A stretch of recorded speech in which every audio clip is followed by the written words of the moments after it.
নাটোরের বড়াই গ্রামে বনপাড়া পৌরসভা বেলা 11 ঘটিকায় মেয়র কে এম জাকির হোসেনের সভাপতিত্বে এই নগদ টাকা অনুদান বিতরণ অনুষ্ঠান পরিচালিত হয়। উক্ত অনুদান বিতরণ অনুষ্ঠানে পৌরসভার সকল কাউন্সিলর, মহিলা কাউন্সিলর, সচিব, ইউএনও ও কর্মকর্তা কর্মচারী উপস্থিত ছিলেন। উক্ত অনুষ্ঠানে বক্তব্য রাখেন বনপাড়া পৌর mayor K M Zakir Hossain.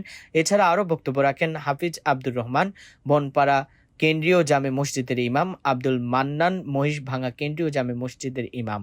উক্ত অনুষ্ঠানে 46 জন মুয়াজ্জিমকে 1000 টাকা করে, 46,000 টাকা, 50 জন ইমামকে 1500 টাকা করে, 75,000 টাকা, 17 জন খতিবকে 1500 টাকা করে, 25,500 টাকা এবং 28টি ঈদ মাঠের আলোকসজ্জা করার জন্য 3,000 টাকা করে, 84,000 টাকা, বনপাড়া কেন্দ্রীয় ঈদ মাঠের জন্য 20,000 টাকা করে মোট 2,50,500 টাকা প্রদান করেন।